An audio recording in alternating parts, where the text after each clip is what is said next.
चलिए आज बात करते हैं भारतीय कला के उस जादुई तत्व की, वो चीज जो किसी भी रचना में कह सकते हैं कि जान डाल देती है। जी हाँ, हम गहराई से समझने वाले हैं रस को, मतलब कला का असली सार, उसकी आत्मा।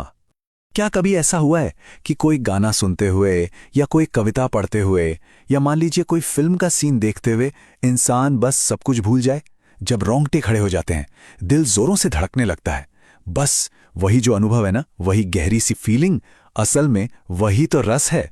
तो अगर हम इसे शास्त्रीय भाषा में समझें तो रस आखिर है क्या? देखिए, किसी भी आर्ट को महसूस करते हुए जो एक कह सकते हैं अलौकिक आनंद मिलता है, वही रस है। और एक बात यहां बिल्कुल साफ समझनी होगी, ये सिर्फ एंटरटेनमेंट नहीं है, ये तो एक बहुत ही गहरी, मन को बदल देने वाली भावनात्मक अवस्था है। और इस कमाल के सिद्धांत को हमारे सामने कौन लेकर आया? वो थे आचार्य भरतमुनि। उन्होंने ही अपने महान ग्रंथ नाट्यशास्त्र में सबसे पहली बार इस रस सिद्धांत के बारे में विस्तार से बताया। ठीक है, तो आज हम क्या क्या समझने वाले हैं? सबसे पहले रस आखिर है क्या, फिर इन भावनाओं की बनावट कैसी होती है। इसके बाद हम नवरस यानी नौ स्थायी भावों को जानेंगे।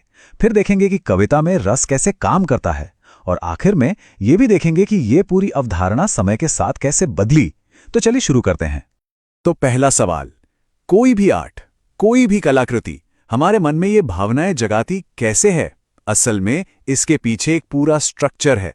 रस का बनना 4 जरूरी चीजों पर टिका है, जिन्हें हम उसके अवयव या तत्व भी कह सकते हैं। ये 4 तत्व है: स्थायी भाव, विभाव, अनुभाव और संचारी भाव। आप इसे ऐसे समझिए जैसे कि कोई परफेक्ट रेसिपी हो, एक ऐसी रेसिपी जो हमारे मन में भावनाएं जगाती है, और इस रेसिपी का हर एक इंग्रेडिएंट, हर एक तत्व अपनी अपनी जगह पर बहुत बहुत जरूरी है। अच्छा, तो इस रेसिपी का जो मेन इंग्रेडिएंट है वो है स्थायी भाव। ये वो कोर इमोशन है, वो मूल भावना जो किसी भी अनुभव के शुरू से लेकर आखिर तक हमारे अंदर टिकी रहती है। आप कह सकते हैं कि यही हर रस का आधार है, उसकी नींव। लेकिन सवाल यह है कि इस स्थायी भाव को जगाएगा कौन? भाई कोई तो कारण होगा ना। बिल्कुल, और वही कारण है विभाव। ये वो लोग हो सकते हैं, वो सिचुएशन हो सकती है, या वो माहौल हो सकता है जो हमारे अंदर सोई हुई भावना को, आप कह लीजिए, झकझोर कर जगा देता है। अब इसमें भी एक मजेदार बात है। विभाव भी 2 तरह के होते हैं। पहला है आलंबन विभाव, मतलब वो मेन कैरेक्टर या वजह जिसके कारण हमारे मन में कोई इमोशन पैदा होता है। और दूसरा है उद्दीपन विभाव। ये है आसपास का माहौल जो उस इमोशन को और तेज कर देता है। कह सकते हैं कि आग में घी का काम करता है। और ये जो आलंबन है ना, इसके भी 2 पक्ष होते हैं। एक होता है आश्रय, यानी वो इंसान जिसके मन में वो भाव जग रहा है, और दूसरा होता है विषय, यानी वो जिसे देखकर वो भाव जग रहा है। एक उदाहरण से समझते हैं।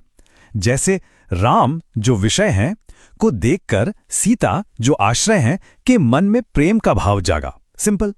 तो हमारी रेसिपी के आखिरी 2 इंग्रेडिएंट्स हैं अनुभाव और संचारी भाव। अनुभाव क्या है? यह हमारी बॉडी का रिएक्शन है, हमारी शारीरिक हरकतें, जैसे डर से कांपना या शर्म से आंखें झुका लेना। और संचारी भाव, ये तो पानी के बुलबुलों जैसे होते हैं, मतलब छोटी छोटी टेम्पररी फीलिंग्स जो मेन इमोशन को सपोर्ट करने के लिए आती हैं और फिर गायब हो जाती हैं। तो जब ये चारों चीजें, स्थायी भाव, विभाव, अनुभाव और संचारी भाव, एक साथ मिलती हैं, तब जाकर वो जादू होता है। तब जन्म होता है उस एक अद्भुत कलात्मक अनुभव का जिसे हम रस कहते हैं। भारतीय काव्यशास्त्र में ट्रेडिशनली 9 तरह के मूल रस माने गए हैं, और इन्हीं को हम कहते हैं नवरस। और यह बहुत जरूरी है कि हर रस का कनेक्शन एक खास स्थायी भाव से होता है। तो जैसा कि इस टेबल में दिख रहा है, हर रस का अपना एक स्थायी भाव है।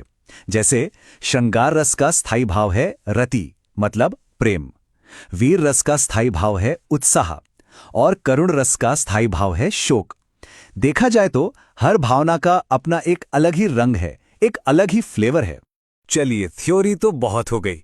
अब असल में देखते हैं कि कविताओं में ये रस कैसे काम करते हैं, कैसे ये हमारे दिल और दिमाग पर अपना असर छोड़ते हैं। शुरुआत करते हैं रसों के राजा श्रृंगार रस से। दुष्यंत कुमार की इन पंक्तियों को महसूस कीजिए। प्रेम की कितनी गहरी बात कही है। एक जंगल है तेरी आंखों में, मैं जहां राह भूल जाता हूं, तू किसी रेल सी गुजरती है, मैं किसी पुल सा थरथराता हूं। अब अगर इसे हम एनालाइज करें तो यहां स्थायी भाव क्या है? रति यानी प्रेम। आश्रय कौन है? कवि खुद, जिनके मन में ये भाव जागा है, और विषय जाहिर है उनकी प्रेमिका। और उनका वो पुल सा थरथराना, यही तो वो अनुभव है, वो फिजिकल रिएक्शन जो उनके प्रेम को बयां कर रहा है।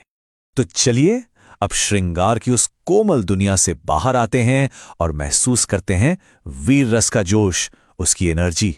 जरा सुनिए। वीर तुम बढ़े चलो, धीर तुम बढ़े चलो, सामने पहाड़ हो कि सिंह की दहाड़ हो, तुम कभी रुको नहीं, तुम कभी झुको नहीं। अब यहां देखिए सब कुछ कैसे बदल गया। स्थायी भाव है उत्साह, आलंबन कौन है? दुश्मन या कोई बड़ी चुनौती।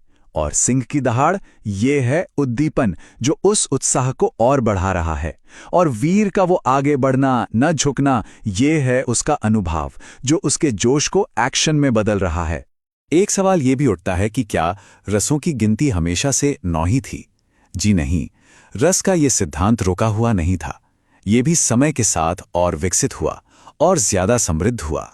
हुआ ये कि बाद के आचार्यों और विद्वानों ने इसमें 2 और रसों को जगह दी, और इस तरह ये जो 9 रस की संख्या थी वो बढ़कर 11 तक पहुंच गई। और ये 2 नए रस कौन से थे? पहला था वात्सल्य रस। इसमें माता पिता का अपने बच्चों के लिए जो प्रेम होता है वो झलकता है। और दूसरा था भक्ति रस, जो एक भक्त का अपने ईश्वर के प्रति गहरे प्रेम और समर्पण को दिखाता है। तो आखिर में हम कह सकते हैं कि रस सिर्फ एक किताबी थियरी नहीं है। ये तो आर्ट को, लिटरेचर को, म्यूजिक को सिर्फ दिमाग से नहीं बल्कि पूरी आत्मा से महसूस करने का एक तरीका है, एक नजरिया।